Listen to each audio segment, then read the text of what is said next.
Undercover Boss Orders Breakfast at his own restaurant could not believe when he hears the manager insulting poor-looking people. He walked in just after sunrise, worn-out flannel shirt, scuffed boots, cap pulled low. He looked like someone who had seen hard days. The restaurant was half full. Not one staff member greeted him. He stood at the counter for nearly 5 minutes before softly asking, "Excuse me, is breakfast still being served?" The hostess gave him a look and said flatly, "We're full right now?" A quick glance around showed that wasn't true. He pointed to an empty booth. "Could I just sit there?" The manager came over, arms crossed, voice sharp. "Sir, we have a dress code. You can't sit in here looking like that. People are trying to enjoy their meals." A couple in the corner stared. One woman muttered, "Ugh." He probably came in to warm up. Looks like he lives under a bridge. The man's hands trembled slightly as he lowered his eyes. "I just wanted some coffee and eggs." The manager scoffed and waved toward the door. "Try the diner down the street." "We're not running a charity." The man said nothing. He turned slowly and walked to the seat next to the restroom, the one no one else wanted. His shoulders sagged, his pride crushed.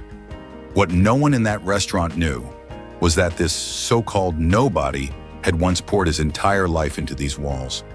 And what he was about to do next would shake them to their core. 30 years ago, William Bill Hargrave, now 72, stood in an empty dirt lot with nothing but a toolbox passed down by his father and 2 young sons by his side. That toolbox was old, dented, and soaked with stories, just like the man holding it. Together, they built the first location of what would become Sunrise Hearth, a Southern-style breakfast diner rooted in kindness, comfort, and a promise that no one would ever eat alone. Bill didn't have investors. He had grit. He didn't chase profits. He chased purpose. He believed in 3 things: warm food, warmer hearts, and treating every customer like family. If someone was short $1, he covered it. If an elderly widow showed up alone, the staff sat and talked with her. That spirit caught on, and soon Sunrise Hearth grew. Not because it was flashy, but because it felt like home. At its peak, there were 80 Sunrise Hearth locations across the South. Places where first dates happened, veterans were honored, and birthdays turned into community celebrations. But 5 years ago, everything changed. Bill suffered a stroke. He lost strength in his left side, and the fire in his voice dulled. He hated being seen as fragile, so with quiet dignity, he stepped back. He handed operations to the corporate board and took a back seat. He told himself, "They'll protect what we built." He never imagined that stepping away would become his biggest mistake. The board brought in younger executives. They talked about efficiency, profit margins, and modernizing the customer base, words that meant nothing to the original mission. Still, Bill kept his distance, until one letter shattered his silence. It came in the mail. No return address. Just a shaky handwritten note from someone who had eaten at a Sunrise Hearth for 20 years. "Mr. Hargrave, I don't know if you're still involved, but something's gone wrong. The kindness is gone. People are being mistreated. The new manager runs it like a machine. Longtime staff are disappearing. It's not the place you built. I thought you should know." Bill read that letter 3 times. His hands trembled, not from age, but from heartbreak. He didn't call a press team. He didn't bring a camera crew or make a scene.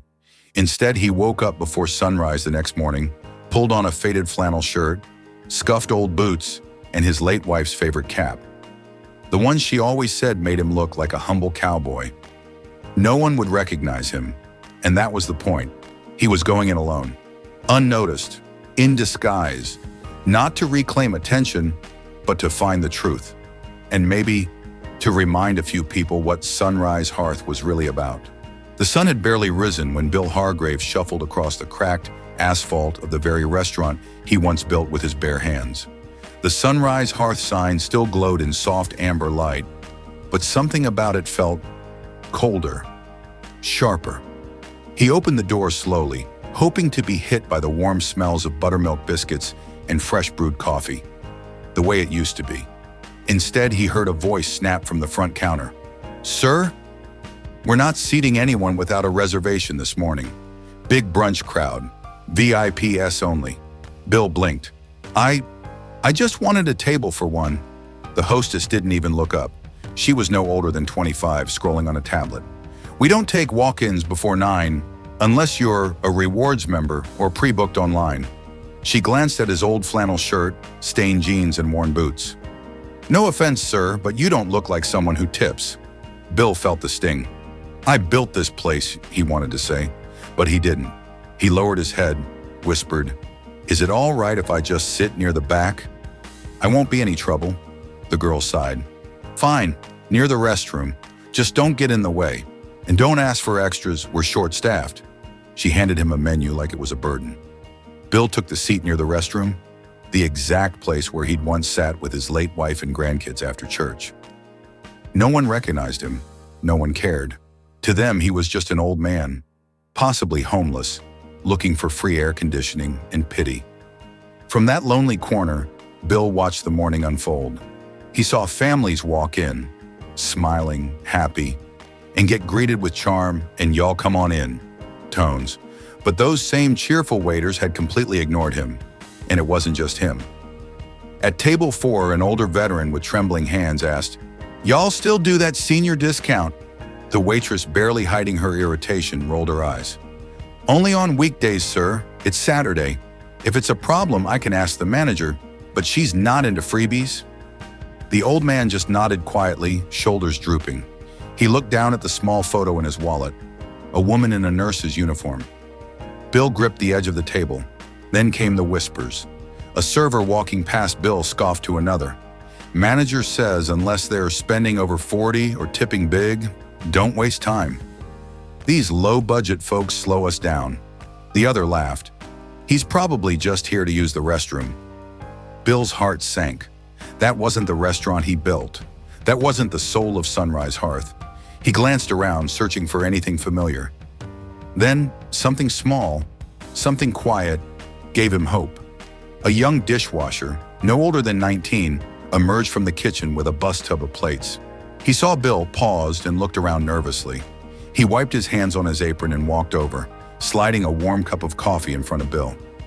"Here, I'm not supposed to do this, but you look like you needed it." Bill looked up, eyes misting. "Thank you, son. What's your name?" "Marcus," the boy said. "My dad used to bring me here when I was a kid, every Sunday after church. This place meant a lot to him. Said it was the only spot where folks treated him with dignity." Bill's voice cracked. "Sounds like he raised you right," the boy smiled. "I hope so." Just then, the manager, a sharply dressed woman in her 40s with an earpiece and clipboard, spotted Marcus. "Marcus, what the hell are you doing giving out free coffee? That comes out of your paycheck, you know. And what are you doing talking to him?" She turned toward Bill, voice dripping with disdain. "Sir, you need to order something or leave. We don't allow loitering, and this isn't a soup kitchen." Marcus stepped back, frightened. "I'm sorry, ma'am. I just thought—" She snapped, "Save it. Go clean the front bathrooms, now." Bill looked up at her, his eyes calm but burning with quiet sadness. He didn't speak. Not yet. Instead, he turned slowly and watched as the restaurant filled with laughter and surface-level charm. While behind the scenes, the heart of Sunrise Hearth had been hollowed out. He could feel his father's toolbox, the one he used to build this place, like a weight in his chest. This wasn't just neglect. This was betrayal, and he hadn't even revealed who he was. Not yet, but he would. And it would shake the walls of that restaurant before the sun was down. That's when it happened. The moment that shattered every last thread of restraint Bill had left. The door creaked open and in stepped a couple, maybe in their mid-50s, holding the hands of their daughter, a girl who couldn't have been older than 20, seated in a wheelchair adorned with colorful ribbons and a soft pink blanket. She smiled at everything, at everyone, a radiant joy in her eyes untouched by the coldness around her. The father, gentle but clearly tired, spoke softly to the hostess. "We don't mind waiting. We know it's busy. She just wanted to come here. Said it reminded her of her grandma's kitchen." Bill watched, still from his lonely corner, barely breathing. They were seated, but not near the window like they asked. Not near the fireplace where photos of local families still hung. dusty and forgotten. Number. They were ushered toward the back, near the swinging kitchen doors where the smell of grease and shouts from the cooks filled the air. A server rolled her eyes and looked at the hostess. Why do they always bring her here? It throws off the flow. But it wasn't until the manager walked past, clipboard under her arm, a Bluetooth earpiece in her ear like she was running a stock exchange, that the poison slipped out in full. She didn't even lower her voice. Make sure they don't linger too long. We need high turntables up front. I don't care if they've got a wheelchair. We're not running a therapy center. Bill's entire body stiffened. His hand, aged and calloused from decades of labor, curled into a quiet fist against the edge of the table. His chest tightened. He heard his wife's voice in his head, the way she used to gently scold him for staying quiet when he should have spoken. Stand up, Bill. When it's time, stand tall. He slowly rose from his seat, not bothering to hide the limp in his right leg, the one he never fully recovered from after his stroke. Every step toward the counter felt like walking through molasses, but he walked anyway, past the disgusted servers, past the families who glanced up, unsure why this older man, in faded clothes with a weary gait, looked so heavy with purpose. He reached the counter, and with a voice soft yet carved with steel, he asked, "Could I speak with the owner, please?" The manager didn't even look up from her clipboard. She huffed through her nose like she was being asked to clean toilets. "Sir," she said, already irritated, "the owner doesn't deal with people like you." She looked at him, really looked, for the first time, and smirked. "I run this place. Before I tell you what happened next, if you believe respect should be earned by how we treat others, not by how we look, hit that subscribe button now. You won't want to miss what happens next. So back to story." That was it. That was the moment the floor stilled. The chatter dimmed. Even the clatter from the kitchen seemed to freeze. And Bill, eyes misting with pain and fire, simply said, "No, you don't." Her smirk faltered. "Excuse me?" Bill stepped closer, eyes never leaving hers. "You run something, but it's not what I built. You run numbers. You run people off. You run your mouth." His voice trembled, not from fear, but from holding back years of grief, pride, and disappointment. 30 years ago, I built this place with my sons and a toolbox my daddy gave me when I was 15. This place, this exact one, was the first. My wife and I served coffee and grits here with our own hands. I changed light bulbs myself. I scraped gum off the tables. Not because I had to, because I loved it. Gasps echoed. One of the older waitresses dropped her pen. Bill's voice grew firmer, each word now etched in stone.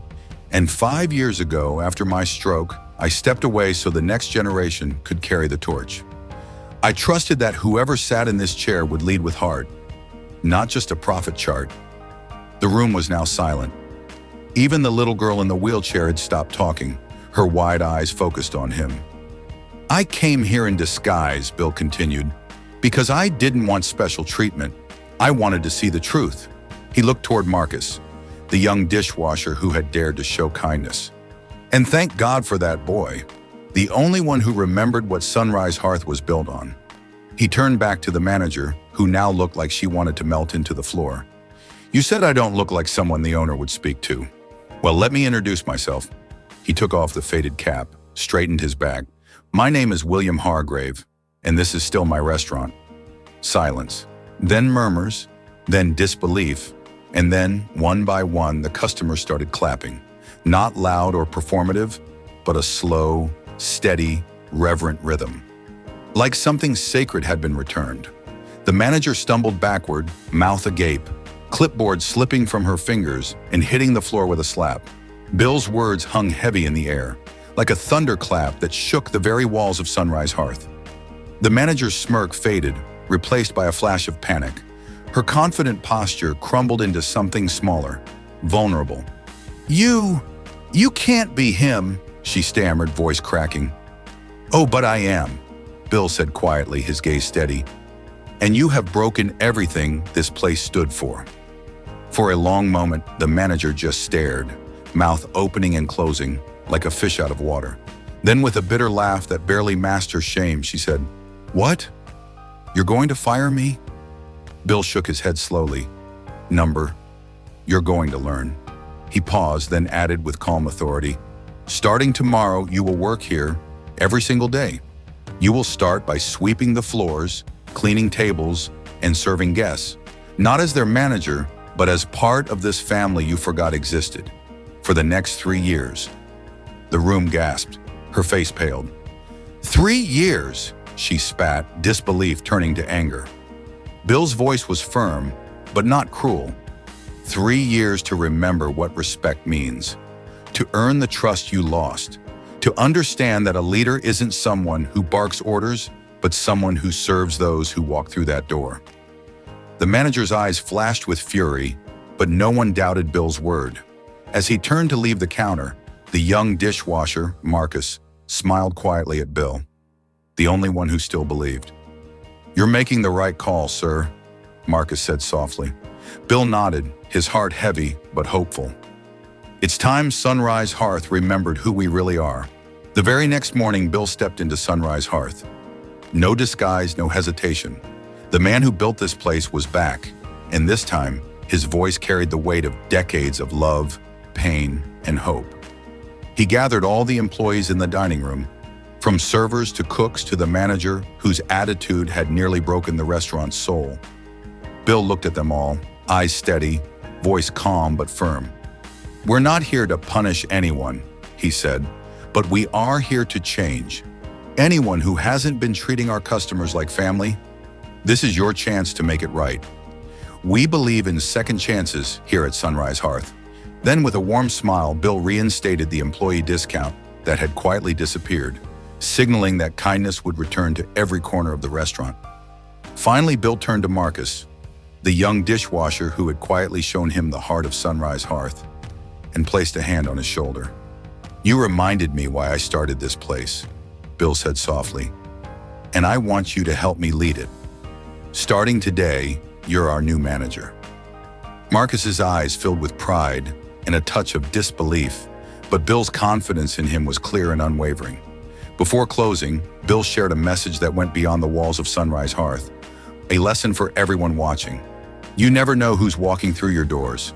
It might be a stranger, it might be your boss, or it might be the man who built the roof over your head. But no matter who it is, treat them like they matter, because they do. From that day forward, the spirit of Sunrise Hearth burned brighter than ever, not just in the kitchen, but in every smile, every plate served, and every second chance given. If you believe respect doesn't come from a title, but from how we treat each other, please like, subscribe, and share. This was Undercover Files. See you in the next story.